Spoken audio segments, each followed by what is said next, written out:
Oh, I better move this real quick or it's going to turn off on me. Better medium. Welcome to the writer's life, place where you get the sight, sound, smells, taste of my particular writer's life, where you get the truth about the writer's life. I don't know if you can hear me or not. Turn on the chat just in case. Nobody knows I'm on. But what the fuck, right? What the F? So, like,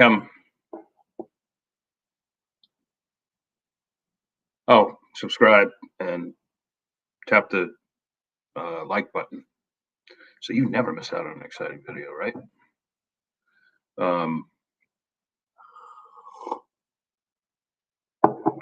I'm currently in the process of changing out the covers on the brand new Chase Baker and the Nazi Time Machine because the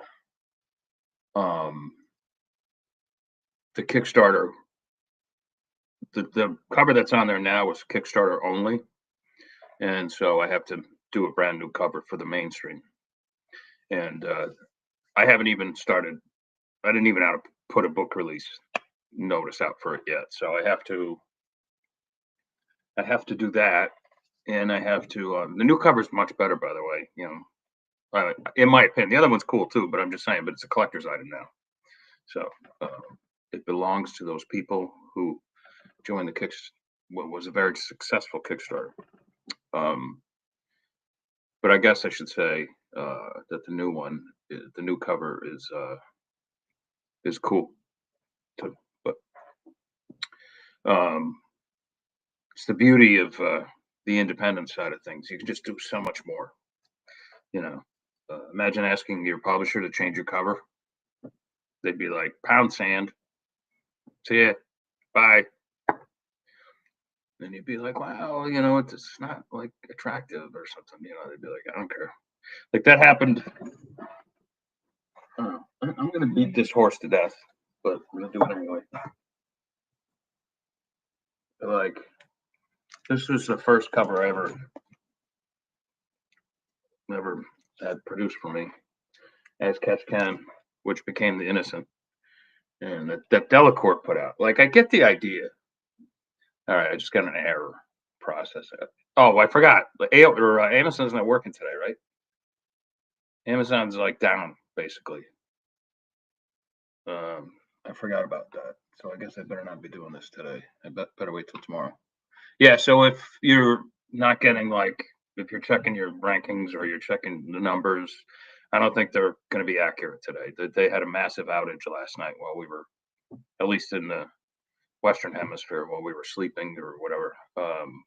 So don't expect anything to work today at AOL.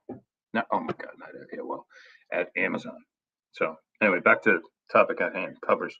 So this was the first cover. Like, I get what they're doing here. Like, it was supposed to be like a like the Twilight Zone, but it didn't turn out that way. The artist just couldn't make it happen. So it just looks like a bunch of lines, swirly lines. And the As Catch Can, it's really flat, doesn't stick out. And like, who wrote the book? It says a novel right there. If you can even remotely see that, I don't even think you could remotely see that. If I, put it right up to your face, and then my name is way down at the bottom, and you can't even make that out. Like, what is that? And then on top of it, people were like, "As Catch Can, what? You mean like Catch as Catch Can?" And there was a book that came out right at the same time called Catch as Catch Can, which was a cozy mystery. So they completely screwed this up, and they admitted it. They screwed the pooch on this book. And later on, when I went through it again for the new publisher that bought it, I went through it, and there were editing mistakes and stuff like that should have never happened. But considering they gave me like mid six-figure deal for it, So then what they did to try to make up for it is they came back out with a when they went to the paperback. Yes, they used to have paperback sets like these back in the day. I don't think they do anymore. Um, and if they do, they're like 6x9. They're not these little pocket deals. So they changed it like, like a lock with a bullet through it, and you can see my name better. And they had one of the good, at least the book was well reviewed. New York Post wrote me a love letter. Sensational, masterful, brilliant. Can you imagine? And it's better because they have like the tagline up front or up top. Getting caught is simply not an answer, but it was too little, too late. Too little, too late. This should have been the cover, but you get what I'm saying. Anyway, the irony of the whole story, of course, and you guys know this till you're blue in the face. When it was reissued under the real title, The Innocent, it sold 100,000 copies in 4 to 5 weeks. It went crazy. It should have been number one on the New York Times bestseller list, but they either snubbed it or, which I don't think they did. I just don't think the ebook sold 100,000 copies. So I just don't think they were counting ebooks at the time because that was 2011 or 12. Because the New York Times was good to me. They've done articles about me and stuff like that. So like, I don't think they snubbed me. And then I eventually hit the New York Times with the 12, our collective, the 12, with a Moonlight book. But anyway, be that as it may, I'm kind of bummed that this cover is not that AOL is out today, or not. How many times am I going to say that? That the Zon is out today.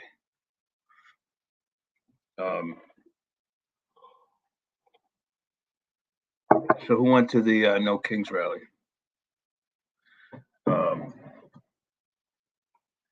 I did not. That's not my cup of tea. That is not my cup of tea. But I did observe something kind of funny. What is this? Yeah, just get out of this. Fuck it. It's not working right now. Check the reports. Yeah, the reports are stuck too. Zon is not working today. Can you imagine?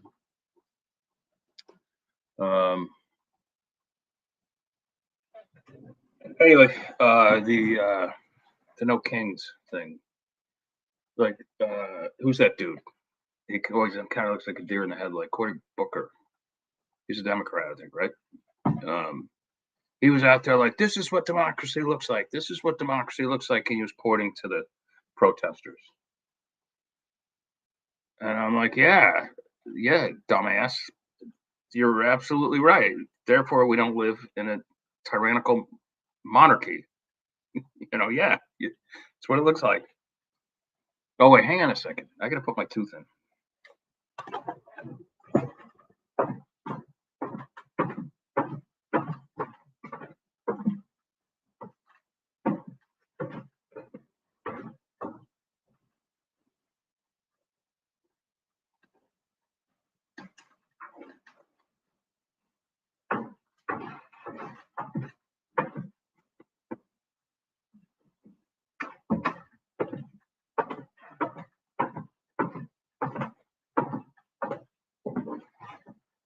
All right. That's better, huh? Much better. Now if my mother watches it, oh my God, it's pouring out. I mean, coming down like crazy. Pouring out. Oh, shit.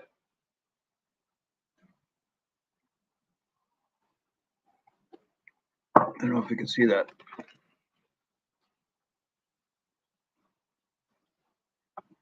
Well,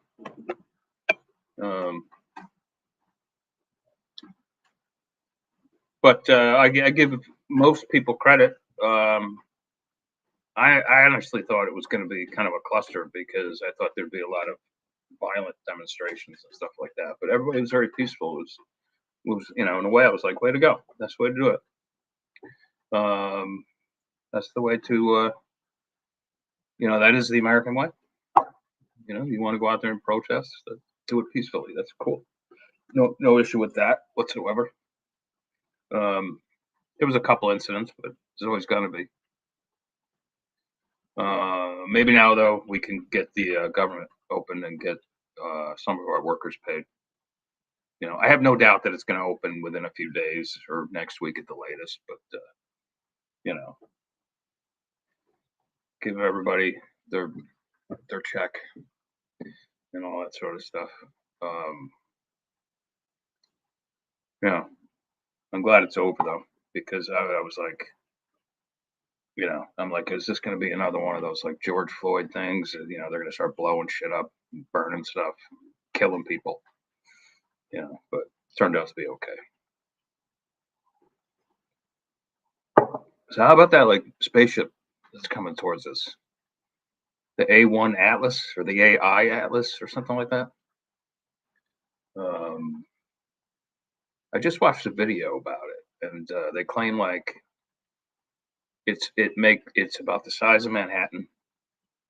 It was preceded by 2 drones, they think, and they think it's from another galaxy, and it's like accelerating and braking when it needs to. It's making movements. They say the interior, it's cigar shaped, and the interior of it is hollow. And so they were saying like if by the time it goes past Jupiter, if it makes these certain maneuvers, they'll 70% chance that it's not a natural formation, and around that time they'll be able to tell if there's reinforcing on the interior of the machine, if it's a machine. So it doesn't act like a comet. It doesn't leave a trail, like a dust trail. That's what's got all the scientists befuddled. So I actually think it's kind of cool. Wouldn't it be funny if like it really came here and it was like actually us coming back in time or going forward in time? You know what I mean? Wouldn't that be cool? I think that's possible. Like, be like a time machine. You never know. Anything's possible. Who knows? I just think it's a fascinating thing, you know. What else in the news? Yeah, what do you guys think about this Zoran Mondani guy who's I'm just checking the news. Um, let's face it, he's a communist. Like you could dress it up, but like it's still a communist.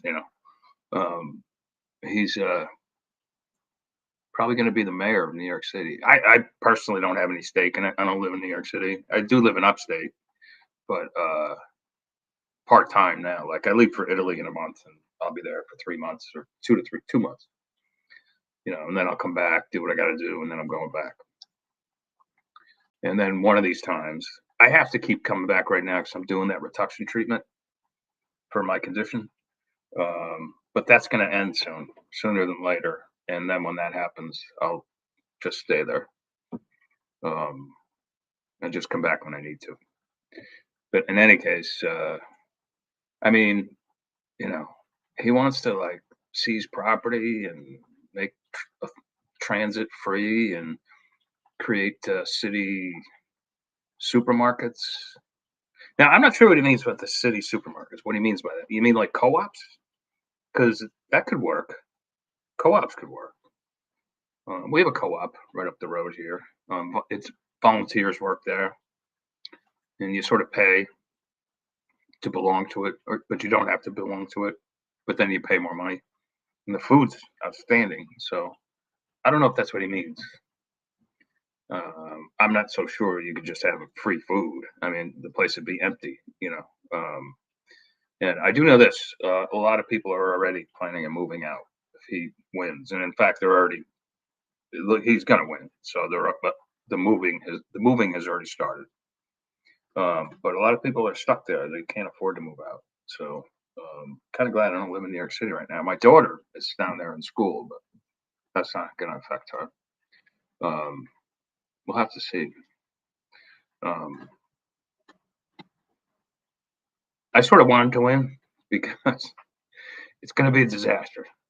I think it would be a disaster anyway because he's too young and he hasn't done anything. I think he could have any political leanings, and I think it would be just a complete disaster. But hey, who knows? I got my first book deal at his age, and that was a complete disaster too. And I was very immature at the time, and had it been even 5 years later, I would have handled it better. I just would have. Of course, everybody's different, so who knows?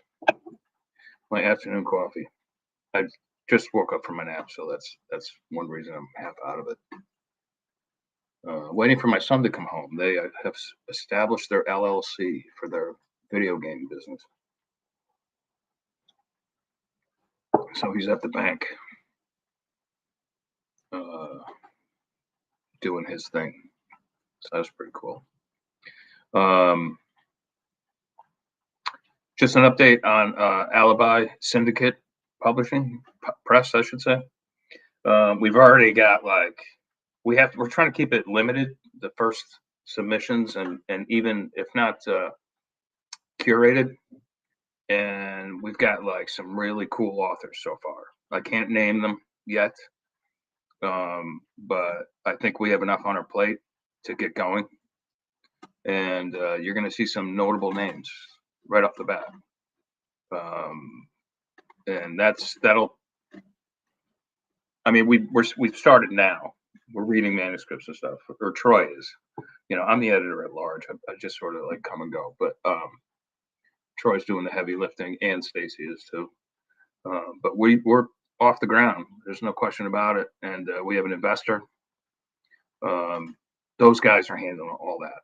I just don't have time to do all that. They don't really either, but they're just, they have more energy than I do, I think, at this stage. Book blasts are going. We've got 3 done, and we'll have a Kickstarter for that starting any day. And and True Pulp will be officially released with a new mainstream cover October 1st. True Romance, we're still collecting the stories on that, but that ends on October 31st. And True Romance will come out, I want to say, in the spring or something like that. But there will be a Kickstarter for that one too. And my Kickstarter for the new Jack Marconi, Ruthless, will be, I'm trying not to overlap with the Book Blast Kickstarter. That will be while I'm in Italy, probably starting at the end of November, and it'll run for 2 weeks. And my only concern with that is how am I going to do the deliver the physical copies? But I think my sons can do that for me, so I don't think it's going to be a problem at all. So that's cool. So look out for that one. It's a good one. I'm like 50 or 60% prepared with it. I just have to put up the award. Yeah, the rewards. I have to do the rewards and a few more graphics. And I think I'm there, to be honest.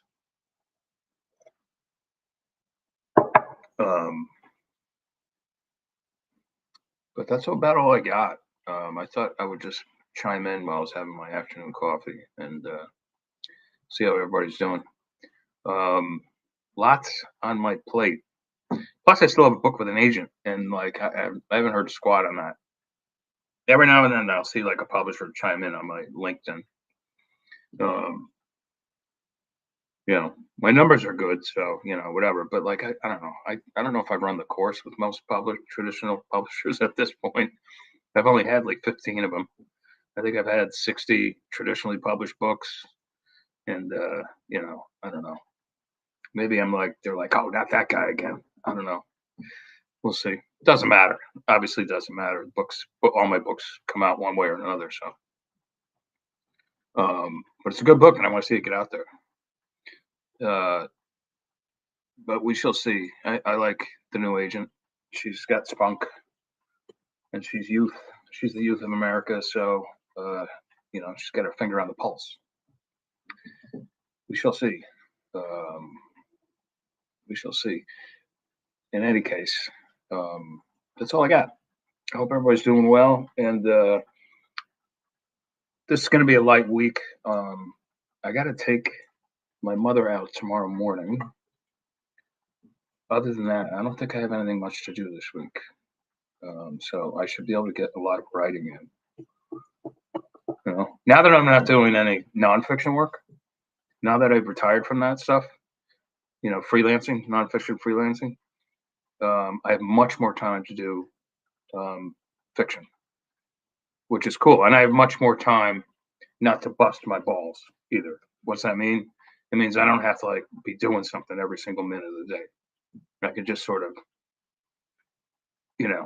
take my time and, sounds like I'm retired almost, but I'm not, obviously. I'll never retire from fiction, from my writing, but I am retired from freelancing nonfiction stuff. Doesn't mean I won't be writing the occasional, and I do it now, the occasional article on my Substack, or an occasional article for something else or whatever. But it just means I'm not committing to something that has to be done every day or every other day or every week, every month. I'm not doing that anymore. No professional blogging, none of that stuff anymore. That is behind me. But if you're young, you want to get those gigs, or you will perish in the marketplace. Problem is, a lot of that work is being replaced by AI. No question about it. Just really mundane, dull, I don't know, articles about garage door openers or something like that. Like that AI can spit that out in seconds. So kind of you don't need the human element anymore for stuff like that. Problem is, stuff like that used to pay really well. Commercial writing used to pay really well. But you can't fight progress, I guess. That's not going to happen to fiction, at least not in my lifetime. What's left of it. So anyway, all right, everybody. Hope everybody's doing well, and I'll come to you a little bit later in the week. And for now, ciao, ciao.